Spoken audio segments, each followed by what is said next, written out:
बात करें अगर हम एक्सपोर्ट की, जो 40% एक्सपोर्ट होता है वो हमेशा यूएसए एक्सपोर्ट करता है अपने हथियार बकले देशों को। जैसे कि ऑस्ट्रेलिया फ्रांस से न्यूक्लियर सबमरीन लेने वाला था, लेकिन तब यूएस ने इसको एडवांस में देने की बात की, जिसकी वजह से क्या हुआ, अपने हथियार हमेशा अमेरिका आगे बेचने में हेल्प करता है।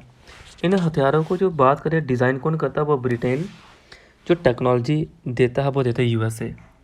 यूएसए हमेशा टेक्नोलॉजी देने में आगे रहता है, यूएसए टेक्नोलॉजी प्रोवाइड करता है ये पूरी प्रॉपर तरीके से। अभी रिसेंट यूनियन मिनिस्टर जो जिनका नाम है डॉक्टर जितेंद्र सिंह, इनके द्वारा आईएमडी यानी कि इंटरनेशनल मेट्रोलॉजिकल डिपार्टमेंट के द्वारा लॉन्च की गई है 7 सर्विस। वो कौन कौन सी है बोल सकते हो, वेदर है, सिटी फॉरकास्ट है, रेनफॉल, टूरिज्म फॉरकास्ट, साइक्लोन के रिलेटेड। जी एक ऐप के थ्रू क्या करेंगे, इंफॉर्मेशन प्रोवाइड करेंगे। उस ऐप का नाम है उमंग ऐप। जी जो नाम है, जो नाम दिया गया उमंग ऐप, इस ऐप के थ्रू करेंगे ये सारा, उमंग ऐप। आईएमडी के द्वारा जो बताया मैंने, जी यही लिखा गया है। इससे पहले कुछ और ऐप ही थी, मेघदूत जी जहाँ पे एग्रोमेट एडवाइजरी, उसके बाद दामिनी जी लाइटनिंग को अलर्ट करने के लिए। तो ये सारी ऐप जो बनाई है आईएमडी के द्वारा बनाई जाती हैं, एडवांस में इंफॉर्मेशन देते हैं कि क्या अभी होने वाला है क्या नहीं होने वाला है।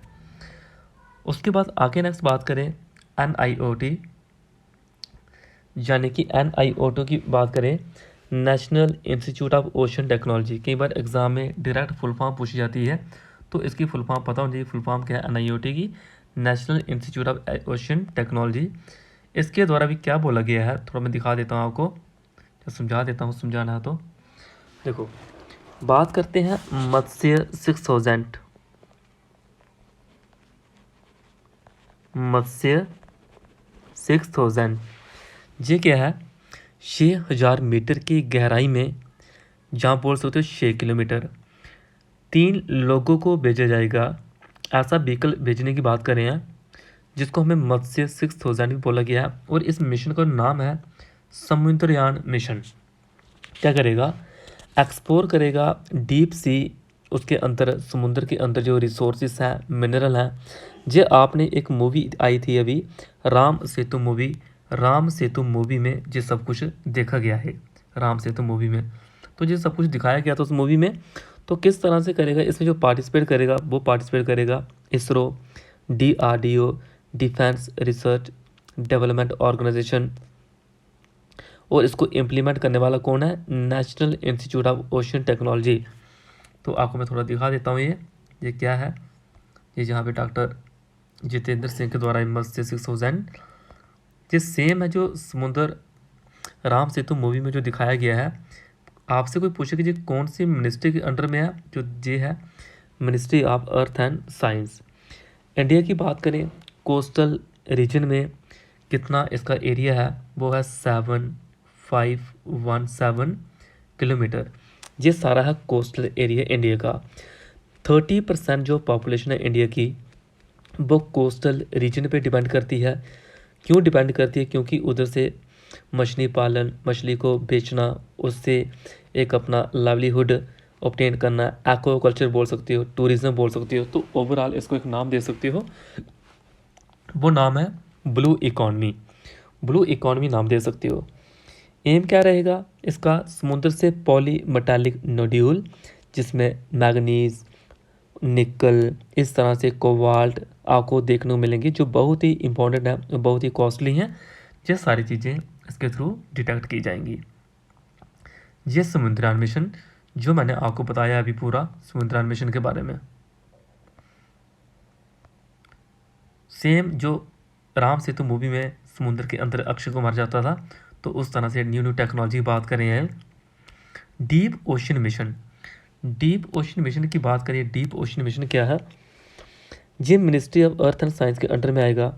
और बजट में ये बात पहले ही बोल दी गई थी कि डीप ओशन मिशन को चलाने के लिए 4077 मिलियन 5 साल के लिए दिए गए हैं। इतने पैसे डॉलर में जाने कि इसको 80 से मल्टीप्लाई कर लेना तो रुपये में कन्वर्ट हो जाएगा ये। आप बोलोगे इसका एम क्या रहेगा जी, सपोर्ट करेगा ब्लू इकॉनमी को, सपोर्ट करेगा। ब्लू इकॉनमी क्या होती है, जो भी बताई मैंने जी, यहाँ पे चीज़ें इंपॉर्टेंट है। आगे बात करें सागरमाला प्रोजेक्ट, वो भी इसी के रिलेटेड था कि पोर्ट जो है, इन पोर्ट की मॉडर्नाइजेशन किस तरह से करनी है, किस तरह से इन चीज़ों को रोबोटिक तरीके से काम करें। जैसे आपने राम सेतु मूवी में देखा कि वो रोबोट जो होता था वो किस तरह से आता था और किस तरह से काम वहाँ पे करता था। ये तो बताया हम मैग्नीज, निकल, कॉपर, कोबाल्ट, ये सारे इसमें से डिटेक्ट करेंगे तो अच्छी तरह से ये चीज़ें देखने को मिल सकती हैं। इसी के ऊपर एक क्वेश्चन है, जैसे कि समुद्रयान मिशन की बात करें जी, इंडिया का क्या है, एक पहला मैन ओशन मिशन है। National institute of ocean technology जी एक इम्प्लीमेंट करने वाली एजेंसी है जो इसके ऊपर डिपेंड करेगी। तो इसमें से जो राइट आंसर की बात करें वो है सी पार्ट इसका। नेक्स्ट है डीप ओशन मिशन की बात करें। डीप ओशन मिशन क्या है, it will run under the ministry of earth and science, बिल्कुल ठीक।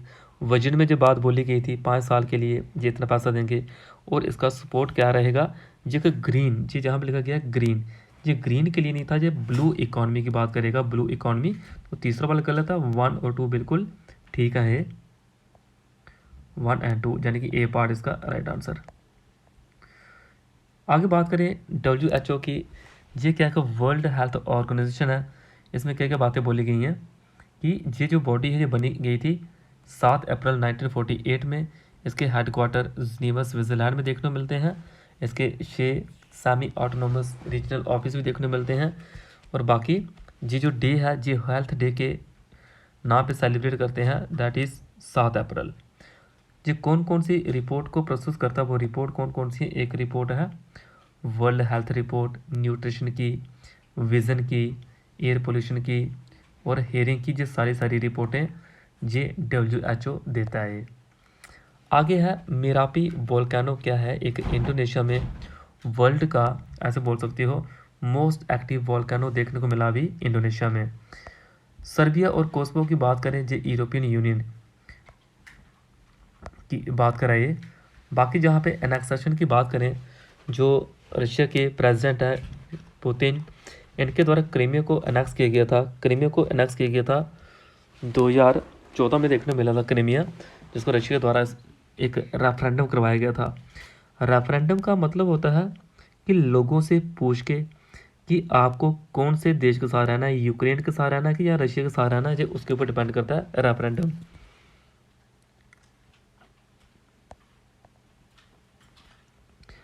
आगे प्रधानमंत्री नेशनल अप्रेंटिसशिप मेला, ये मेला क्या है, ये सबसे पहले ये बात करें, ये 242 डिस्ट्रिक्ट को लेकर चलेगा under ministry of skill development and entrepreneurship. Eligibility इसमें रहेगी क्लास 5th से लेकर क्लास 12 तक जो पास आउट हैं, इनको एक इनके पास एक स्किल सर्टिफिकेट होना चाहिए। अगर जे अपॉर्चुनिटी जे क्राइटेरिया इन बच्चों के पास रहता है तो इनको क्या होगा, एक बेस्ट अपॉर्चुनिटी मिलेगी।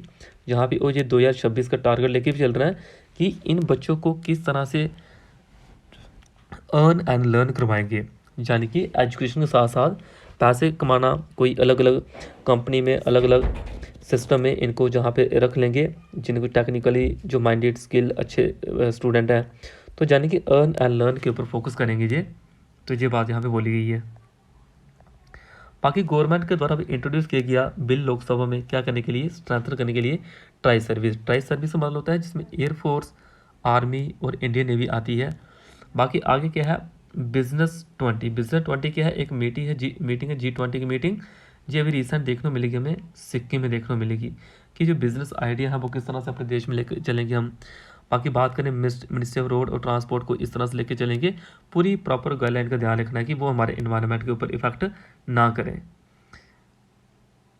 आगे है ऑस्कर। ऑस्कर की बात करें, अभी ये ऑस्कर किसको मिला हुआ है, एलिफेंट विस्पर्स। एलिफेंट विस्पर्स एक मूवी है जो कौन से एरिया में बनाई गई है, थिप्पाकडू एलिफेंट कैंप बोल सकते हो। आपसे कोई पूछे कि लोकेटेड कहाँ पे है, ये तमिलनाडु के मुद्दुमलाई टाइगर रिजर्व में लोकेटेड है। वहाँ पे इस मूवी को अभी बनाया गया और इसी के ऊपर इनको ऑस्कर अवार्ड भी मिला है, ये ध्यान रखना है, इंपॉर्टेंट है ये। आगे नेक्स्ट न्यूज़ की बात करें, BRO एक मिनिस्ट्री ऑफ डिफेंस के अंडर में आती है। अभी जोजिला पास, आपसे कोई पूछे कि जोजिला पास क्या है, जी अभी इसको दोबारा रीओपन करने की बात करते हैं, क्योंकि पहले बर्फ़ के टाइम इसको बंद किया होता है, बर्फबारी के टाइम। जोजिला पास काम क्या करता है? जोजिला पास ये काम करता है कनेक्ट करने की बात करता है, ये कनेक्ट करने की बात करता है किस किस को? कश्मीर वैली को लद्दाख के साथ कनेक्ट करने की बात करता है जोजिला, जी ये इंपॉर्टेंट है।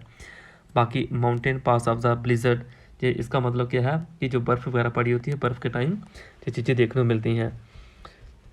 1960 में BRO बना था। इसके जो हमें काम देखने को श्रीलंका में, अफगानिस्तान में, भूटान में देखने मिलते हैं। BRO को फाउंड करने की जो बॉडी थी वो बॉडी थी किसके द्वारा फाउंड किया गया था? जवाहरलाल नेहरू के द्वारा फाउंड किया गया था। उस टाइम जी बोला गया था इनको देश का प्राइम मिनिस्टर बनाएंगे। नेक्स्ट बात करें अगर next sea dragon. Sea dragon क्या है? USA और इंडिया के बीच होने वाली एक्सरसाइज को सी ड्रैगन बोला गया है। आपसे कोई पूछे अमेरिका और इंडिया के बीच कौन कौन सी एक्सरसाइज है, तो वो एक्सरसाइज है मालाबार एक्सरसाइज, युद्ध अभ्यास। मालाबार आपको इंडिया नेवी के बीच देखने को मिलेगी। युद्ध अभ्यास जी जहाँ पे आर्मी रिलेटेड है और एयरफोर्स के रिलेटेड है। बाजरा प्रहार जी आपको एक्सरसाइज देखने को मिलती हैं। बाकी जी अभी इसको पढ़ सकते थोड़ा। मैकमोहन लाइन की बात करें इंडिया और चाइना के बीच देखने मिलती है मैकमोहन लाइन। शिमला कॉन्फ्रेंस भी देखने को मिला था। ये जो कॉन्फ्रेंस था 1914 में हेनरी मैकमोहन के द्वारा तिब्बत और ग्रेट ब्रिटेन के बीच देखने को मिला था। ये पर्सनैलिटी के नाम भी आपने याद रखने, कभी एग्जाम में डायरेक्ट पूछ लेते हैं। PM विश्वकर्मा कौशल सम्मान, ये क्या है? ये इम्प्रूव करेगा आपसे इंटरव्यू के लिए ये स्कीम है PM विश्वकर्मा कौशल सम्मान। PM विश्वकर्मा कौशल सम्मान यानी कि PM विकास भी इसको बोल सकते हो। ये काम क्या करेगी? ये काम करेगी यानी कि इम्प्रूव करेगा प्रोडक्ट स्केल, क्वालिटी और इंटीग्रिटी MSME के थ्रू। यानी कि आर्टिशन मतलब होता है कि जो हाथों से बनाए गए, लोगों ने हाथों के द्वारा बर्तन है, कोई कलाकारी है, हाथों से बनाने वाले कोई मूर्ति है, उनको सपोर्ट करेगी गवर्नमेंट। ये बातें यहाँ पे बोली गई हैं।